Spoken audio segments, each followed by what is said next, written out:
신청이 나서 부동산 계약을 한다든지 은행에 대출을 받을 때 보니까 내용을 하나도 모르겠는 거예요. 아파트 단지의 놀이터에서 놀거나 주변에 있는 상가를 이용해 보거나 어린이 눈에 맞는 임장 활동을 하는 겁니다.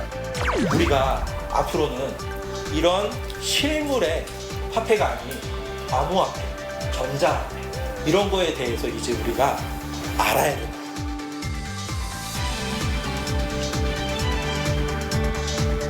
조기 교육이라는 거는 컨텐츠를 막 때려 넣는 게 조기 교육이 아니에요.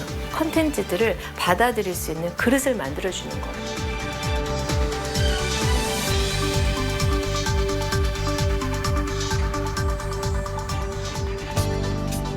서울의 한 주택가. 한 아빠가 초등학교 5학년과 2학년인 두 아들과 함께 동네를 걷고 있습니다. 학교 옆을 지나다가 작은 아들에게 무언가 말을 해줍니다. 여기 보면은 학교잖아.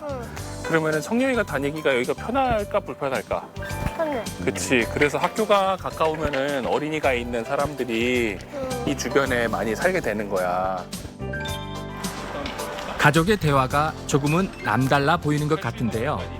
조은희 씨는 주말이면 틈나는 대로 아이들을 데리고 다니며 집 근처는 물론 관심 있는 지역까지 둘러본다고 합니다. 아직은 아이들하고 임장 평소에 얼마나 다니세요? 평소에 주말에 주로 다니는데요. 임장이라고 해서 거창하게 가는 게 아니라 이렇게 그냥 주변 동네를 다니는데 그래도 한 번씩은 가보지 않은 동네를 주로 가고 있습니다. 아이들이 우선 이 지역을 한 번씩 편하게 둘러보게 해주고요. 그렇게 아이들과 함께 지역에 대해서 익숙해지는 교육을 하고 있습니다. 그냥 산책하듯 돌아다니며 아이들이 주변 환경 속에서 부동산에 대한 개념들을 자연스럽게 이해할 수 있도록 이야기해준다는 겁니다. 그래서 편의점은 여기서 보면은 여기 편의점이 1층에 있잖아. 왜 편의점은 1층에 있을까? 무슨 물건들 위로 올리기 힘드니까 맞아. 그리고 물건을 살 때 사람들이 어떻게 가? 가까운 곳으로. 맞아. 그래서 작은 슈퍼마켓도 1층에 있고 편의점도 1층에 있는 거야. 저 위에 보면은 세탁소는 2층에 있거든? 세탁소는 왜 2층에 있을까? 사람들이 많이 안 오는. 꼭 세탁소에 가야 되는 거는 세탁소에 가야 되는 옷만 저기 가는 거거든. 그래서 세탁소는 2층에 있어서 사람들이 저기를 가게 돼 있어. 아이들은 아빠와의 대화를 통해 그동안 무심코 지나쳤던 공간들을 다르게 보기 시작합니다. 맞아, 안 들어와. 방금 아빠한테 뭘 배운 거 같아? 세탁소는 왜 2층에 있어? 1층이 아니고? 꼭 필요한 옷만 오니까 굳이 1층에 안 있어도 필요하니까 그냥 올라와서 하기 때문이에요. 학원 같은 데도 1층이 많이 없고 위에 있잖아. 네. 학원은 왜 위에 있어 그러면? 그것도 1층에 있지 않아도 학생들이 많이 오니까요.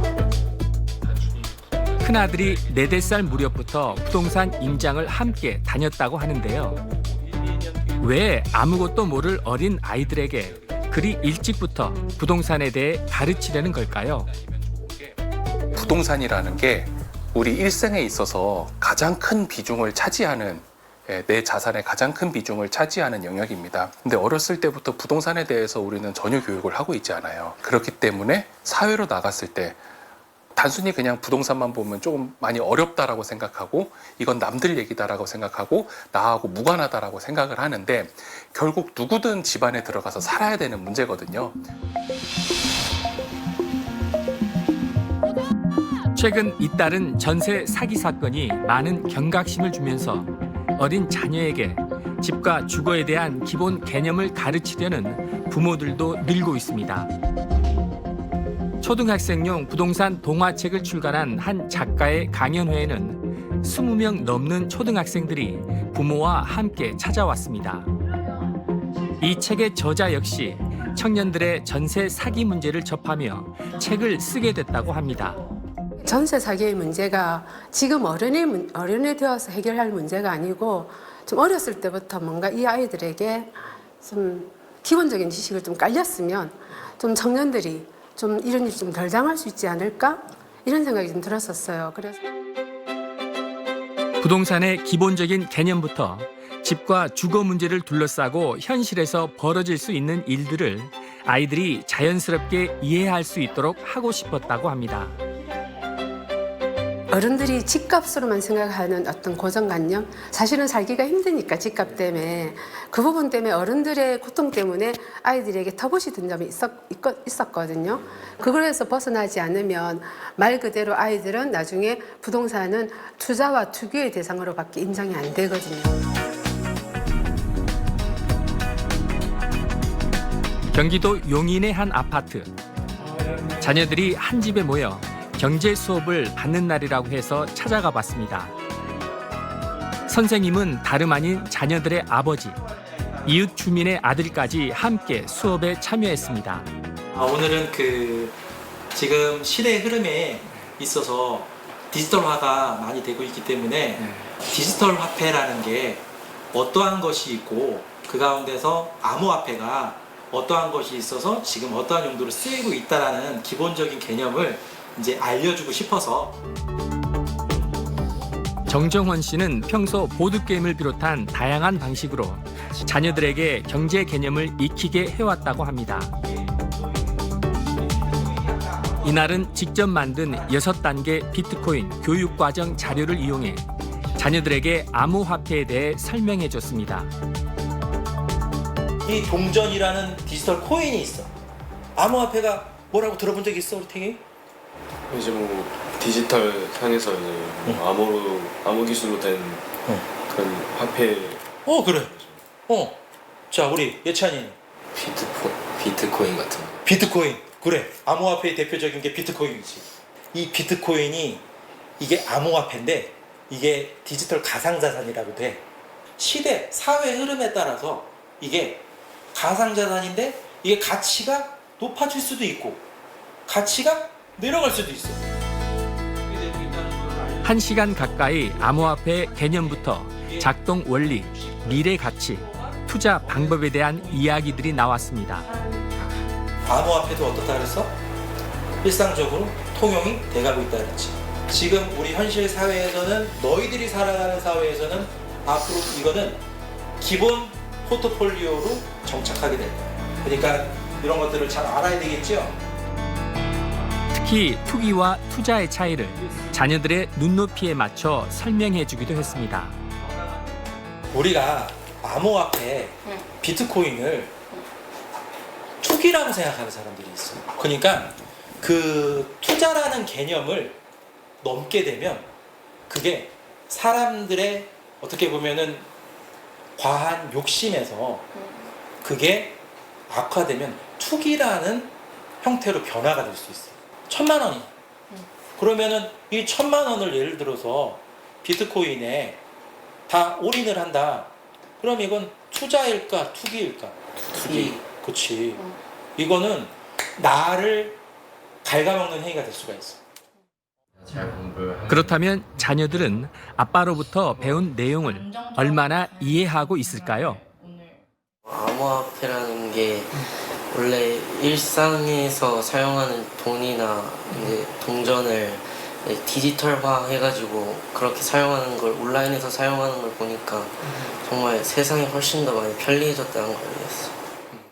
암호화폐라는 큰 카테고리에서 보니까 평소 쓰던 돈과는 다르게 암호화해서 디지털 상에서 이렇게 쓰이고 이게 이걸로 투자도 하고 생각보다 되게 깊은 그런 깊이감 있는 개념이 아니었나 해서. 투기는 그냥 너무 인간이 어느 정도 욕심이 많다 보니까 그냥 내가 있는 돈 거의 전 재산 가까이를 투자를 해가지고 그냥 거의 도박하는 셈으로 한 번 해서 잘하면 성공이고 한 번 잘못하면은 이제 안타깝게 되는 그런 거라고 생각합니다. 유통업에 종사하며 평범하게 살고 있다는 종원 씨에게 어린 중고등학생 자녀들한테 굳이 가상화폐에 대해 교육할 필요가 있는지 물어봤습니다. 일부에서는 가상화폐 하면 좀 부정적으로 보는 분들도 많잖아요. 물론 호불호가 있을 것 같습니다. 근데 그 아이들한테 폭넓은 지식을 전달을 해주고 그 선택은 본인이 할 수 있게끔 하는 것이 중요하다고 생각을 해요.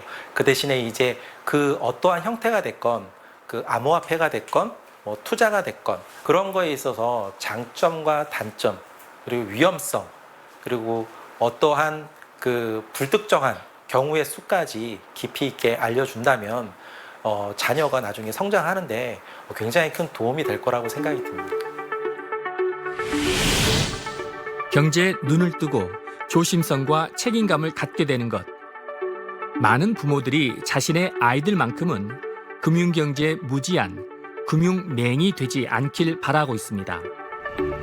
이런 부모들의 노력은 어쩌면 우리 경제가 성장하면서 생기게 된 양극화 현상 같은 구조적 문제와도 무관치 않을 겁니다. 부모들이 아이들, 어린이들 경제 교육이 조금 이제 고민하는 이유는 주식이나 어떤 뭐 부동산 이런 것에 조금 이제 그 부모들이 고통을 좀 받고 있다 보니까 우리 아이만큼은 조금 더 좋은 환경에서 자라나게 하고 싶다라고 하는 하나의 좀 반증이 아닐까 싶습니다. 한 금융회사에서 진행한 초등학생 대상 경제금융교육 현장에 찾아가 봤습니다. 주말 오후임에도 불구하고 많은 학부모와 아이들이 참여했습니다. 이날의 강의 주제는 올바른 소비 습관이었는데요. 실생활과 맞닿은 내용에 아이들의 관심도 높았습니다. 펜종을 샀거든요? 네. 근데 제 친구가 따라해서 산 거는 욕구 소비예요. 욕구 소비라고 합니다. 내가 공부하는데 필요하고 생활하는데 필요한 거 아니잖아요. 자, 그래서 우리가 중요한 것보다 똑같이 돈 써도 상황에 따라 돈이 달라질 수 있다.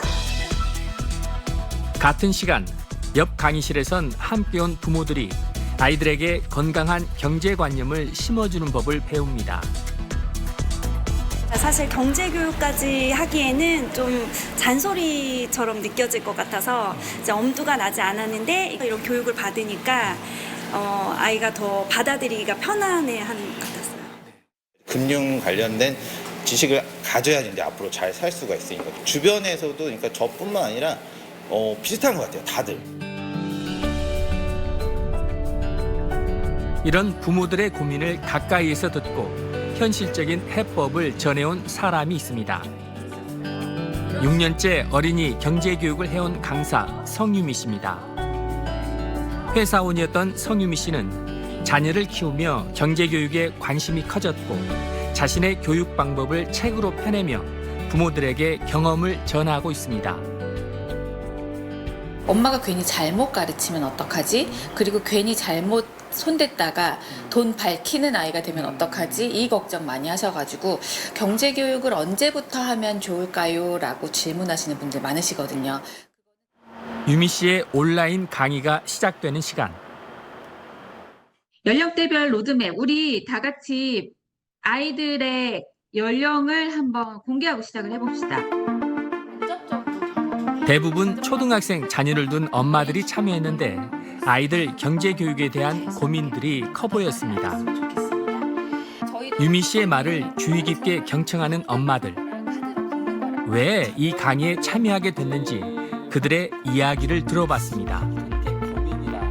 사회에 나와서 부동산 계약을 한다든지 은행에 대출을 받을 때 보니까 내용을 하나도 모르겠는 거예요. 이거를 왜 아무도 알려주지 않았을까? 나는 완전히 금융맹이었구나.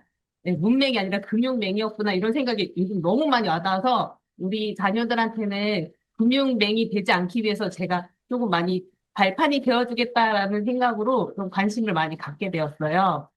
돈에 대한 귀한 거를 잘 모르더라고요. 부모님한테 용돈 받는 게 당연하고 학원을 다니는 게 당연하고 그리고 오히려 가지지 못한 거에 대해서 너무 왜 나만 가지지 못하지? 하는 그 생각이 당연시되는 게 좀 문제가 된다 생각을 많이 했고요. 부모들은 스스로의 부족했던 경험들을 떠올리며 아이들만큼은 돈 앞에서 무지하거나 흔들리지 않기를 바라는 겁니다. 그렇다면 자녀 경제교육, 일상 속에서는 어떻게 실천할 수 있을까요?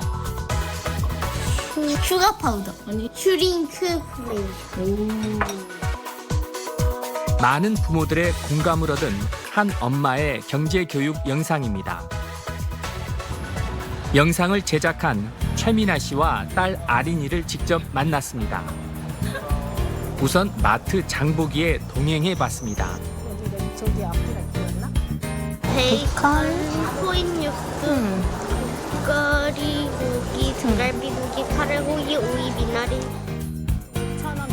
사야 할 목록을 확인하고 장보기에 나서는 모녀. 간식 고르기에도 나름의 규칙이 있습니다. 우유 살 때 뭐 봐야 돼? 그러면 간식 2개 고르는 거 할래? 6,000원 미만으로 고르는 거 할래? 6,000원. 또래 아이들처럼 신난 아린이. 그런데 손 가는 대로 과자를 집는 게 아니라 가격표를 비교해가며 고민한 끝에 결정합니다. 이거 먹고 싶었던 거야? 평소에? 근데 이거 레몬맛 캔디 비슷한 게 또 있었는데 그거는 7,900원 정도 해가지고 이게 4,000 몇 원 해서 이걸 가져왔어. 6,000원 미만으로 하기로 했으니까 조금 더 이렇게 양이 적은 걸 고른 것 같아요. 스스로 세운 기준 안에서 합리적 선택을 한 아이. 간단한 간식 고르기 속에도 경제 교육의 원칙이 담겨 있습니다. 어렸을 때는 개수로 했는데 이제 초등학교 3학년 되다 보니까 개수로 하면 이제 가격이 달라지니까 지금은 이제 6,000원 미만, 5,000원 미만 이렇게 가격으로 기준으로 마음껏 골라라 하고 있어요. 우유 하나를 고르는 순간에도 부가세가 붙는 이유를 알려줍니다. 이거는 부가세가 있을까 없을까? 이거는 없고 이거는 있어. 이거는 부가세가 왜 없어? 왜냐면 이게 사람이 필요한 거니까. 초코를 넣은 거니까? 초코를 넣은 거니까 사람한테 굳이 엄청 필요한 건 아니어서 세금을 걷죠. 그래서 여기 안에는 부가가치세가 들어가 있지, 그치? 잘했어. 물건 하나를 놓고도 왜를 묻고 답하는 과정 속에서 건강한 소비 원칙을 배워갑니다. 계산대 앞에서는 영수증까지 꼼꼼히 살펴보는데요. 소비의 마무리까지 스스로 점검하며 합리적인 소비가 무엇이고 왜 필요한지를 배우게 됩니다.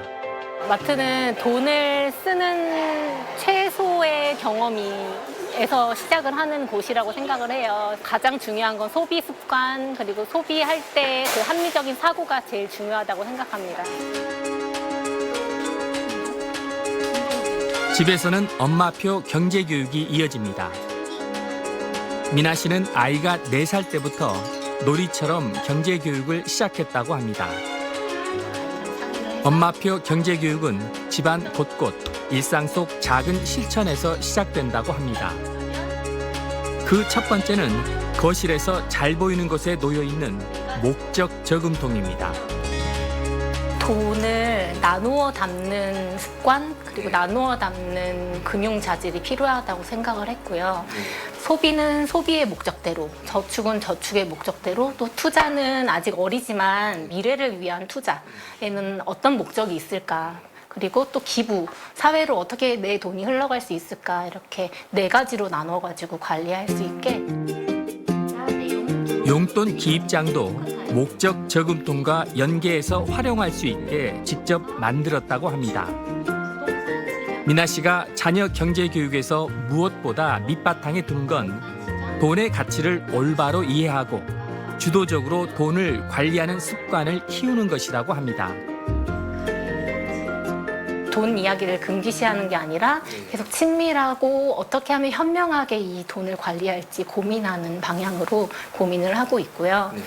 돈을 노동의 가치, 내가 열심히 일해서 버는 돈도 있고 근로소득도 있고 사업을 하는 사람들이 버는 소득이 여러 가지가 있을 수 있다는 거를 직접 체험을 좀 해주고 싶어서 그런 계획 중에 있습니다. 전문가들 역시 자녀들이 돈의 노예가 아닌 돈의 주인이 되도록 가르치는 것이 중요하다고 말합니다. 우리가 경제 교육을 한다라는 거는 사실은 그 돈, 물질 이런 것들에 대한 구체적인 컨텐츠를 아이들에게 전달하는 게 아니에요. 현대 사회에서 이렇게 중요하고 강력하고 그렇기 때문에 사실은 위험할 수도 있는 이런 것들을 아이들이 안전하게 활용할 수 있게, 다시 말해서 아이들이 돈의 노예가 되는 것이 아니라 돈의 주인이 될 수 있게 이끌어주는 거예요. 공교육 현장에서도 경제와 주거, 돈의 개념을 체계적으로 가르쳐야 한다는 목소리가 점점 더 커지고 있습니다. 우리나라 학생들의 경제 이해력이 여전히 낮기 때문인데요. 지난해 기획재정부가 초중고 학생 15,000명을 대상으로 경제 이해력에 대한 조사를 벌인 결과 평균 점수가 60점에도 미치지 못한 것으로 나타났습니다. 실제 학교 현장에서도 경제교육 관련 프로그램이 조금씩 늘고 있습니다. 충남 당진의 한 초등학교 5학년 교실. 교육과정과 연계한 경제 수업이 진행되고 있습니다. 기회비용이야. 어떤 선택을 하기 위해서 어떤 하나를 포기하는 가치야. 용돈 관리와 소비, 투자의 개념에 대해 배운 아이들은 배운 내용을 실천하겠다고 다짐합니다. 10만 원이 생겼으면 그 돈을 어떻게 관리할 거예요? 그 3대 1 그렇게 한번 해볼 거예요. 1은 기부하고 3은 저축하고 3은 쓰고 3은 투자할 거예요. 용돈 기입장을 쓰면 제가 어디에 돈을 썼는지도 알 수 있고 돈을 좀 더 아끼면서 쓸 수 있을 것 같아요. 담임교사는 실생활과 관련된 내용이어서 아이들의 호응이 높다고 합니다. 이런 경제금융 같은 경우에는 자신이 직접 소비하는 것, 예를 들어 마라탕, 인생 네컷 이런 식으로 아이들 직접 삶과 연계된 단어들이 등장을 하고 또 자기가 했던 걸 학교 교실에서 직접 해보니까 훨씬 재미있게 수업 참여하고 있는 것 같습니다. 경제 환경은 하루가 다르게 변해가는데 부모로부터 독립한 이후에도 여전히 경제 감각이 없는 이들이 많은 현실. 어려서부터 올바른 경제관념을 배우는 것도 필요하지만 자칫 돈의 의미를 왜곡해서 이해하지 않도록 세심한 주의와 관심이 필요하다고 전문가들은 말합니다. 경제교육이라는 거는 어떤 그냥 단순한 조기 교육이 아니라 그 경제 전반, 그 어떤 윤리, 가치 이런 거에 대한 굉장히 복합적인 통찰이 필요한 교육이거든요. 그런 교육을 구성하기 위해서는 정말 아주 신중한 그런 내용의 구성, 그다음에 아이들의 어떤 인식 수준 이런 것들이 잘 파악돼야 된다. 금융은 물론 부동산의 코인까지. 누구는 아직 이르다 비판하지만 누구는 빠를수록 좋다고 말하는 조기 경제교육. 전문가들은 무엇보다 본질을 놓치지 말아야 한다고 말합니다. 돈을 어떻게 잘 획득할 것이냐에 대한 경제교육들은 오히려 더 굉장히 편향된 시각을 가질 수 있게끔 한다고 저는 생각하고요. 그 경제교육이 단순히 뭐 돈을 이해하는 것이 아니라 사회를 이해하는 관계 속에서 우리가 어떤 돈을 벌기도 하고 쓰기도 하고 이런 부분들을 가르치는 게 이제 필요합니다. 경기도 고양시의 한 중학교입니다. 자유학기제인 1학년을 대상으로 금융 수업이 한창입니다. 환율이 오르면 왜 과자값이 오르는지 배우고 기름값이 올라요. 그렇죠. 외국에서 그 기름 우리 수입하는데 돈을 빌리는데 신용이 중요한 이유를 깨닫습니다. 오늘 처음 알았어요. 아 진짜? 네, 애초에 신용 점수를 오늘 처음 알아가지고. 당장 필요한 용돈관리법은 금융감독원이 개발한 장보기 게임을 통해 배웁니다. 좀 싼 거 사야 되는 거 아니야? 맞아요. 지금 돈이 7,200원밖에 없어요. 미래 자산의 규모를 좌우하는 만큼 금융 개념은 어릴 때 정립하는 게 중요합니다. 하지만 중학교에선 사회 과목 일부 단원에 경제가 있지만 금융 관련 내용은 비중이 적습니다. 고등학교에서도 입시 위주의 교육이 이뤄지다 보니 경제를 수능 선택 과목으로 고르는 비중은 채 2%가 되지 않습니다. 그 결과 국내 고등학생의 금융 이해력은 100점 만점에 46.8점, 낙제 수준입니다. 가르칠 기회가 적어 교사들도 어떤 자료로 어떻게 금융을 가르쳐야 할지 난감할 때가 많습니다. 온라인 연수나 관련된 홈페이지 들어가서 조금 많이 연습은 하긴 하지만 그래도 아직은 미흡한 부분이 많습니다. 2008년 금융위기 이후 금융 문맹을 없애기 위해 해외에선 정규 교육 과정에 금융 수업을 늘리고 있습니다.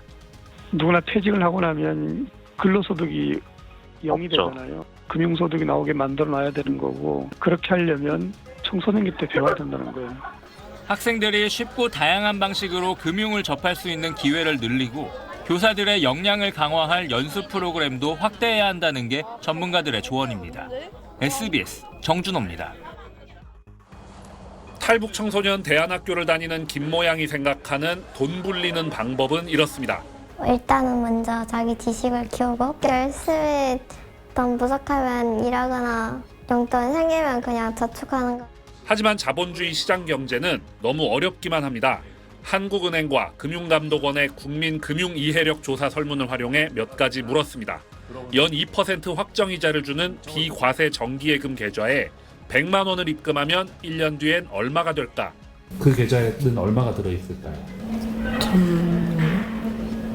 금융상품과 금융소득 과세 개념의 혼란을 드러냅니다.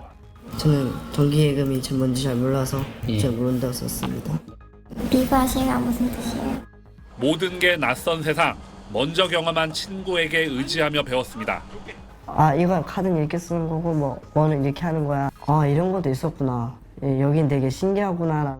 전국민 금융이해력 조사에 참여했던 북한 이탈 주민 100여 명의 경우 일반 성인 평균 점수보다 15점 이상 낮게 나타났습니다. 북한 이탈 주민의 62.3%가 각종 금융사기로 어려움을 겪는다는 연구도 있습니다. 시중은행이나 대출, 이자 같은 개념이 없는 환경에서 살아온 탓에 사기와 범죄에 취약할 수밖에 없습니다. 이게 불법인지 아닌지 잘 모르고 또 이제 보이스피싱 같은 경우에는 또 많이 겪는 다단계 어떤 유혹이나 그런 걸 빠지는 사람들이 많죠. 체계적인 금융교육이 북한 이탈 주민의 정착과 경제적 자립의 핵심인 이유입니다.